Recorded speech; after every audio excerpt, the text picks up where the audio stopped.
η συνθήκη της τουρκοκρατίας στη Μικρά Ασία είναι τελείως διαφορετική από τη συνθήκη της τουρκοκρατίας στην άλλη πλευρά του Αιγαίου. Διότι στην ουσία η τουρκοκρατία ξεκινάει στη Μικρά Ασία το 1071 μετά το Μαντζικέρτ, όταν ιτάται ο Βυζαντινός στρατός στην Αρμενία και εισβάλλουν τα τουρκομανικά φύλλα στο οροπέδιο της Άγκυρας, δηλαδή στην κεντρική Μικρά Ασία, που είναι μια περιοχή που θυμίζει πάρα πολύ την κοιτίδα από την οποία προήλθαν οι Τουρκομάνοι, δηλαδή την εσωτερική Μογγολία. Αυτό έχει επισημανθεί από διάφορους ιστορικούς, είναι πολύ ενδιαφέρον, ότι οι Τουρκομάνοι εγκαθίστανται στην κεντρική Μικρά Ασία, εκδιώκοντας τους ελληνικούς πληθυσμούς, και με ορμητήριο τη Μικρά Ασία αρχίζουν και διαχέονται σε όλη την... με ορμητήριο το οροπέδιο της Άγκυρας διαχέονται σε όλη τη Μικρά Ασία. Ο Αλέξιος ο πρώτος ο Κομνηνός τους ξανααποθεί στο εσωτερικό της Μικράς Ασίας, ανακαταλαμβάνει τα παράλια. Το Βυζάντιο κρατάει τα παράλια για αρκετούς αιώνες, δηλαδή μέχρι το 14ο, τις αρχές του 14ου αιώνα, ακόμα το Βυζάντιο ελέγχει τις ακτές της Δυτικής Μικράς Ασίας, της Ιωνίας. Ο Πόντος παραμένει ελληνικός μέχρι το 1461 που καταλαμβάνεται τελικώς από τους Οθωμανούς, αλλά το εσωτερικό της Μικράς Ασίας στην ουσία έχει χαθεί για το Βυζάντιο και τον Ελληνισμό από τον 11ο αιώνα. Από εκεί και πέρα ξεκινάει μία μακρά περίοδος γενοκτονίας και εξόντωσης των Ελλήνων της Μικράς Ασίας, την οποία περιγράφει στο σπουδαίο βιβλίο του «Παρακμή του Μεσαιωνικού Ελληνισμού και Εξισλαμισμού της Μικράς Ασίας» ο καθηγητής του Χάρβαρντ, ο Σπύρος Δριώνης. Είναι ένα βιβλίο που κάθε Μικρασιάτης πρέπει να το διαβάσει. Είναι ένα βιβλίο το οποίο περιγράφει πώς συστηματικά οι Τούρκοι, τα διάφορα μογγολικά φύλλα και στη συνέχεια και οι Τούρκοι, αλλά και πριν τους Τούρκους οι Σελτζούκοι και τα τουρκομανικά, οι τουρκομανικές ορδές που ας πούμε εισήλαβναν στη Μικρά Ασία, εξόντωναν, εξισλάμιζαν, σφαγίαζαν τους ελληνικούς πληθυσμούς. Αυτή η διαδικασία ξεκινάει από τον 11ο αιώνα και συνεχίζεται μέχρι το 16ο αιώνα, όταν πια εμπεδώνεται η Πάξ Οτομάνα, ας πούμε η Οθωμανική τάξη πραγμάτων του νεκροταφείου. Παρά τα αυτά, στις απογραφές που έκαναν οι Οθωμανοί στις αρχές του 17ου αιώνα, 1600 τόσο, ένα 20% του μικρασιατικού πληθυσμού εξακολουθεί να είναι ελληνικό, χριστιανοί, Ορθόδοξοι, Έλληνες. Αυτοί εντοπίζονται κυρίως στον Πόντο, στο κέντρο της Μικράς Ασίας, δηλαδή περισσότερο στην Καπαδοκία, στην Πισιδία κτλ. Και στην Ανατολική Μικρά Ασία, και αυτός ο ελληνισμός που έχει επιβιώσει παρά όλες αυτές τις φρικαλές διαδικασίες γενοκτονίας στην ουσία, αρχίζει να εμπλουτίζεται το 17ο, κυρίως 18ο αιώνα από νέο κύμα επικισμού από τα νησιά του Αιγαίου και από την Ηπειρωτική Ελλάδα. Και ανανεώνεται λοιπόν ο ελληνισμός, κυρίως στη Δυτική Μικρά Ασία, στην Ιωνία. Έρχονται πάρα πολλοί Έλληνες έπικοι από την Ελλάδα, θα έλεγα Ελλαδίτες λοιπόν, οι οποίοι ανανεώνουν το μικρασιατικό ελληνισμό.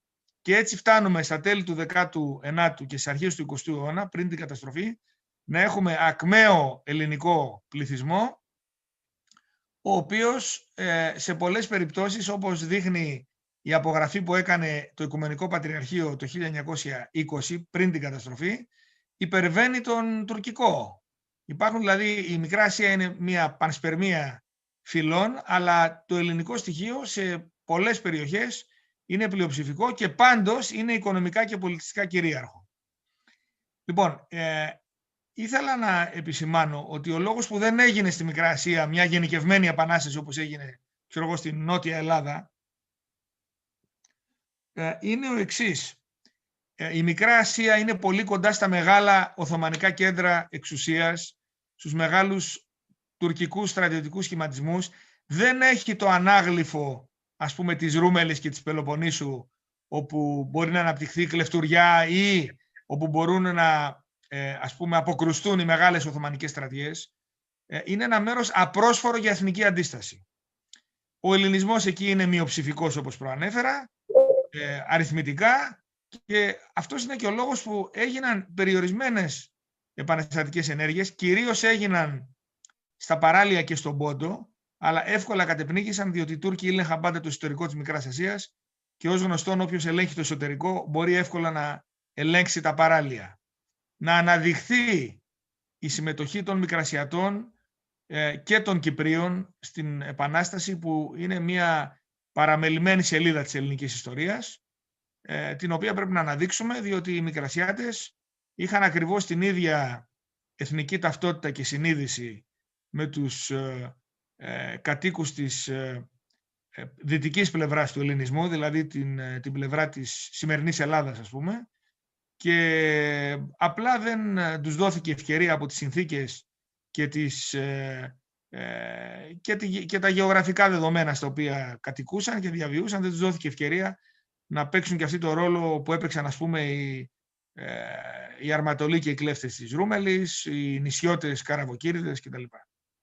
Απλά επισημαίνω ότι το 1821, μόλις εξεράγει η Επανάσταση, δεν έγιναν σφαγές μόνο στην Κωνσταντινούπολη, αλλά και στη Σμύρνη. Έχουμε στη Σμύρνη σφαγές Ελλήνων σε αντίπεινα της Ελληνικής Επανάστασης, αθώων Ελλήνων, απλών ανθρώπων.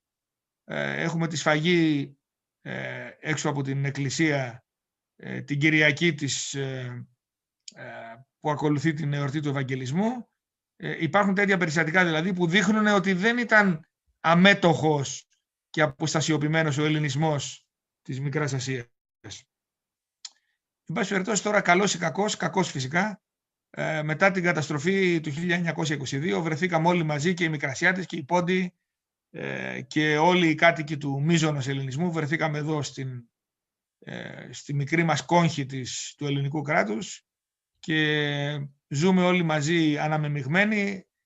Οι Μικρασιάτες με τους Παλαιοελλαδίτες έχουν αναμειχθεί δημογραφικά, έχουν παντρευτεί, ρωτάω πάντα στο σχολείο που διδάσκω 30 χρόνια τα παιδιά, πόσοι από εσάς έχετε κάποιον πρόγονο Μικρασιάτη? Οι περισσότεροι σηκώνουν το χέρι, άρα είναι φανερό ότι έχει επέλθει πλέον όσμωση και κάνουμε μια αναδρομή σε αυτή την πορεία του ελληνικού κράτους, η οποία είχε και θριάμβους, είχε και αργές επιτυχίες, είχε και αργές εκπτώσεις, είχε και καταστροφές.